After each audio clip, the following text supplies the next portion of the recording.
देश के सबसे पिछड़े जिले हरियाणा के मेवात को कैसे सुलगाने की साजिश हुई,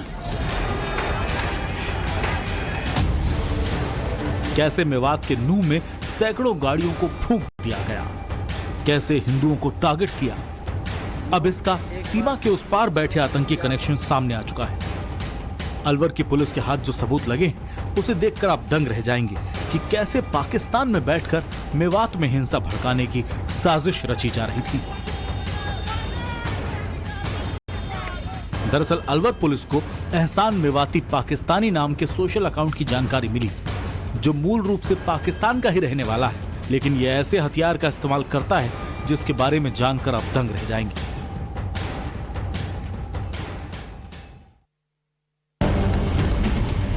हिंदुस्तान के खिलाफ हमेशा जहर की खेती करने वाले पाकिस्तान ने मेवात को आग की भट्टी में झोंकने का पूरा बंदोबस्त कर रखा था और उसका हथियार था लोकल लैंग्वेज।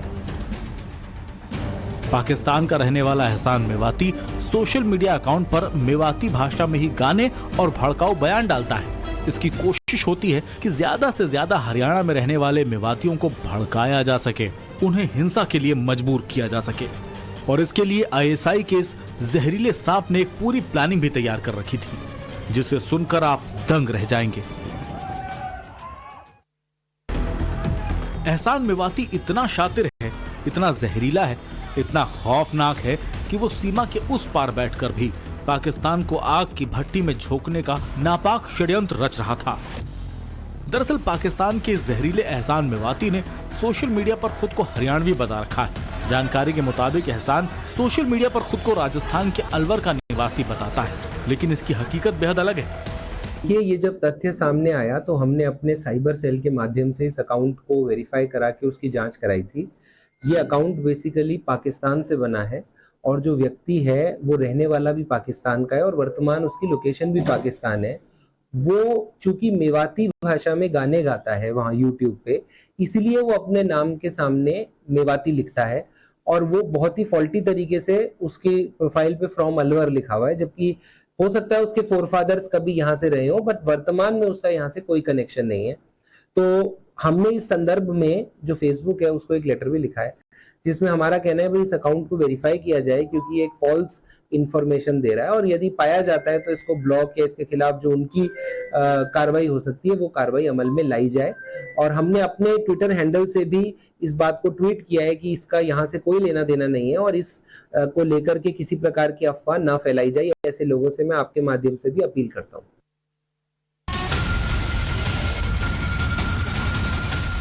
सीमा पार बैठे एहसान मेवाती के इरादे इतने खतरनाक थे कि मेवात में लगी आग में बारूद झोंकना चाहता था और इसके लिए उसने पूरी तैयारी भी कर ली थी।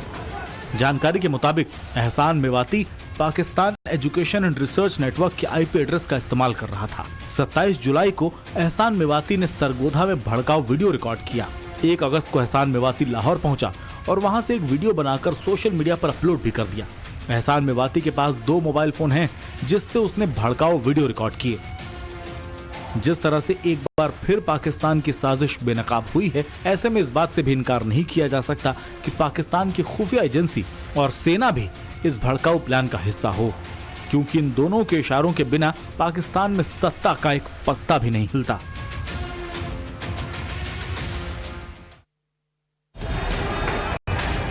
पुलिस के खुलासे चौंकाने वाले थे, क्योंकि जिस तरह से सीमा पार बैठकर एहसान मेवाती हिंसा की आग में घी डाल रहा था, उसका सिर्फ पता ही नहीं, नाम भी फर्जी निकला।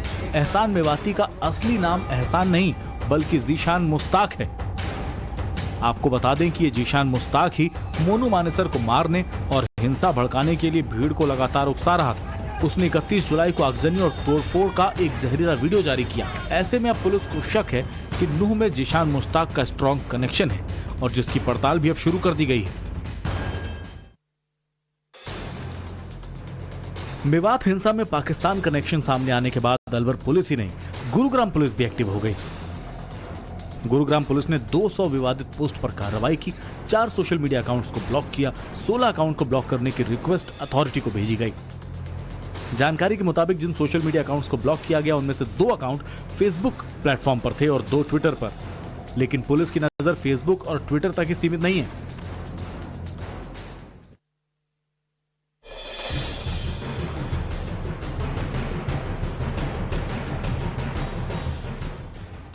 गुरुग्राम पुलिस को जांच के दौरान कई अहम सबूत हाथ लगे, जिनमें यह भी सामने आया कि सोशल मीडिया प्लेटफॉर्म से हिंसा भड़काने में अहम भूमिका निभाई जा रही।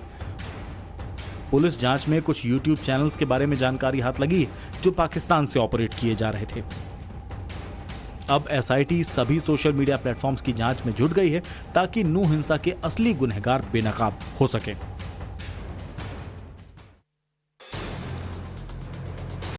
मेवात के नूह में हिंसा के बाद अब योगी मॉडल से कथित तौर पर दंगाइयों को सबक सिखाया जा रहा है। नूह में लगातार तीसरे दिन भी बुलडोजर एक्शन का दौर जारी रहा। तीसरे दिन भी खट्टर सरकार के बुलडोजर सुबह सुबह अवैध निर्माण को उजाड़ने पहुंच गए और एक एक कर अवैध तरीके से बसाए गए निर्माणों को मिट्टी में मिला दिया। इस बिल्डिंग को लगातार तोड़ा जा रहा है। पहले इसके आगे हिस्से को तोड़ा गया जो नल्लड़ मोड़ के पास है और उसके पीछे हिस्से में अब बुलडोजर कार्रवाई होते हुए देख रहे हैं। किस तरीके से पूरी बिल्डिंग को ढहाया जा रहा है। इन बिल्डिंग पर आरोप है कि अवैध निर्माण करके बिल्डिंग बनाई गई है। इन्होंने बिल्डिंग बनाते समय जो कानून है या दिशा निर्देश है उनकी पालन नहीं करा है, उसके अवहेलना करते हुए बिल्डिंग बनाई गई है। और दूसरा जो आरोप है कि इन बिल्डिंग्स से जो है वो नल्लड़ महादेव मंदिर से जब यात्रा निकल रही थी उस दौरान इस बिल्डिंग से पथराव हुआ है, फायरिंग की गई है। ऐसी बिल्डिंगों को चिन्हित करके जो अवैध निर्माण वाली बिल्डिंग उनको चिन्हित करके उनको गिराया जा रहा है और लगातार बुलडोजर कार्रवाई प्रशासन कर रहा है। मेवात में खट्टर सरकार के इशारे पर प्रशासन एक्शन मोड में है। हालांकि नूह में हालात के मद्देनजर इंटरनेट सेवाओं पर प्रतिबंध अभी जारी है। नूह में 8 अगस्त तक इंटरनेट सेवाओं पर प्रतिबंध लगा हुआ है। हमारे साथ निवेश कुमार जी हैं जो डिस्ट्रिक्ट टाउन प्लानर नूह है। सर, ये जिसको तोड़ा जा रहा है ये क्या चीज़ है? ये होटल है, रेजिडेंट है? होटल है, कम्प्लीटली कमर्शियल एक्टिविटीज़ होती थी यहाँ पे और होटल कम रेस्टोरेंट है ये। और कॉरपोरेशन की तरफ से, नगर परिषद की तरफ से जो है ये इसको नोटिस, प्रॉपर नोटिसेस दिए जा चुके हैं बहुत पहले। और जब ये स्टार्ट हुआ था तभी से नोटिसेस सर्व हैं और जो भी इसका ऑनर रहा उसने सरकार की हिदायतों को नज़रअंदाज करते हुए जो है ये पूरी की पूरी बिल्डिंग जो है 2.5-3 मंजिल की बिल्डिंग है, ये इसको बना दिया और आज ये डेमोलिशन की कार्रवाई यहाँ पे की जा रही है। सर, कितना पुराना ये होटल है और कितने एरिया में है ये? 8-10 साल पुराना होटल है। एरिया का जो है अभी मेरे FI आपको BI बता देंगे आपको पूरे अपडेट चाहिए तो। और ये अवैध निर्माण है, अवैध निर्माण पर कार्रवाई की जा रही है। आंकड़ों के मुताबिक अब तक मेवात हिंसा में कुल 102 FIR दर्ज की गई और 200 से ज्यादा आरोपियों की गिरफ्तारी भी कर ली गई, जबकि 80 से ज्यादा लोगों को हिरासत में लिया गया है। इस बीच हरियाणा पुलिस का एक्शन लगातार जारी है और आरोपियों की धरपकड़ में जुट गई है। बताया जा रहा है हरियाणा से सटे राजस्थान के इलाकों में हरियाणा पुलिस ने रेड कर 8 आरोपियों को गिरफ्तार किया। ये सभी आरोपी मेवात से सटे राजस्थान के जिलों में रहते थे। हरियाणा के नूह में हुई हिंसा को कई दिन बीत चुके हैं, लेकिन इस दौरान दंगों की जो तस्वीरें सामने आई उसने पूरे देश को डरा कर रख दिया और दंगाई एक एक कर उजागर होने लगे। टाइम्स नाउ नवभारत की टीम के हाथ कई एक्सक्लूसिव सबूत लगे हैं जिन्हें एक एक कर आपके सामने रखा भी था। अब इसे देखिए। नूह में दंगाइयों की पहली एक्सक्लूसिव तस्वीर। हिंसा वाले दिन यानी 31 जुलाई को दंगाई तोड़फोड़ करते साफ तौर पर देखे जा सकते हैं। इन तस्वीरों में दंगाई तोड़फोड़ करते नजर आ रहे हैं। एक सफेद रंग की गाड़ी उल्टी पड़ी है और कुछ लोग उस पर चढ़कर तोड़फोड़ कर रहे हैं। नूह हिंसा की दूसरी एक्सक्लूसिव तस्वीर, यह भी 31 जुलाई यानी कि सोमवार की ही है, जिस दिन नूह में शोभा यात्रा निकाली जा रही थी और अचानक यात्रा पर पथराव शुरू हो गया। ये उसी पथराव के दौरान का वीडियो है जहां सड़क से शोभा यात्रा गुजर रही थी और यात्रा के पीछे कुछ दंगाई ईंट और पत्थर हाथों में लेकर दौड़ते हुए नजर आए थे। साफ तौर पर लोगों के ऊपर पथराव करते हुए ये देखे जा सकते हैं। इन तस्वीरों को देखकर अंदाजा लगाया जा सकता है कि हिंसा की प्लानिंग पहले से की गई थी और प्लानिंग के तहत ही पथराव की इस घटना को अंजाम दिया गया। हिंसा का तीसरा एक्सक्लूसिव वीडियो भी 31 जुलाई का ही है। नूह के इस वीडियो में दंगाई सड़क पर खड़ी गाड़ियों पर पत्थर बरसाते हुए नजर आ रहे थे। कोई गाड़ी के ऊपर चढ़कर उसे तहस नहस कर रहा था तो कोई उस पर डंडों और बड़े बड़े पत्थरों से वार कर रहा था। गाड़ियों की windshield, headlight, tail light, body सब कुछ बर्बाद हो चुकी थी। इस वीडियो में आप नूह हिंसा के इन दंगाइयों को साफ तौर पर देख सकते हैं। पहचानिए इन दंगाइयों को। एक एक कर दंगाइयों की शक्ल आप देख लीजिए। ये वही लोग हैं जो भाईचारे को समाज से खत्म करने पर तुले हुए हैं। अब 31 जुलाई को हुई हिंसा की चौथी एक्सक्लूसिव तस्वीर भी देख लीजिए। जो सिर्फ टाइम्स नाउ नवभारत के पास है। इस वीडियो में उपद्रवी सड़क पर मजहबी नारेबाजी करते हुए आगे बढ़ रहे थे। इस वीडियो में कुछ पुलिसकर्मियों से भी बहस करते हुए सुनाई दे रहे हैं। वे साफ तौर पर पुलिसकर्मियों को धमकाते हुए आगे आने का चैलेंज दे रहे थे। पुलिस के रोकने और पथराव करने से मना करने पर वो पुलिस को ही धमकाने की कोशिश कर रहे थे।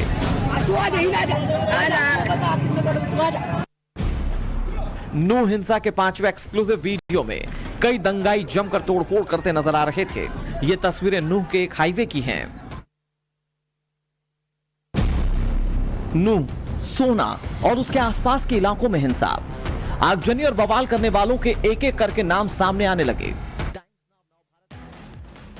नूह में सोमवार को जब हिंसा भड़की तो सैकड़ों महिलाएं कलश यात्रा में शामिल हुई थीं। अचानक पथराव और आगजनी के बाद यह महिला वहां पर शिव मंदिर में छिप गई और फिर किसी तरह से उन्होंने अपनी जान बचाई। हिंसा के बाद नूह की महिलाएं डर डर कर जी रही हैं। भय का माहौल ऐसा है कि महिलाएं रात में अपने गेट में करंट लगाकर सोती हैं ताकि कोई दंगाई उनके घर में ना घुसे। इलाके की महिलाओं को अपनी इज्जत और बच्चों की जान का डर सता रहा है। इज्जत का भी डर है, अपने बच्चों की जान का भी डर है।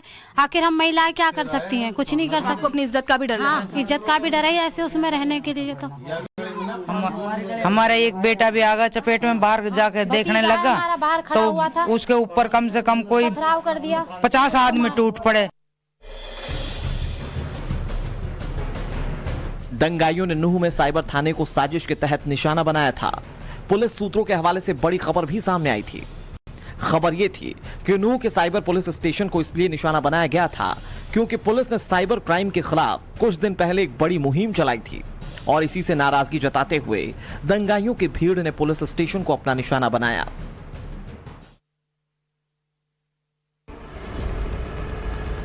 हरियाणा के नूह में हुई सांप्रदायिक झड़प की आग गुरुग्राम तक पहुंच गई थी, जहां राजधानी से बिल्कुल सटे गुरुग्राम के सेक्टर 70 में गुस्साई भीड़ ने कई झोपड़ियों को आग के हवाले कर दिया था। साथ ही सड़क के किनारे बनी एक दुकान को अपना निशाना बनाया। सामने आई तस्वीरों में हर तरफ आग लगी हुई नजर आ रही थी। विनाशकारी लपटों ने एक पूरे इलाके को अपने आगोश में ले लिया था। आप तस्वीरों में साफ तौर पर देख सकते हैं कि कैसे ये भीड़ कानून व्यवस्था को ठेंगा दिखा रही है और सरेआम दुकान को लूट रही है।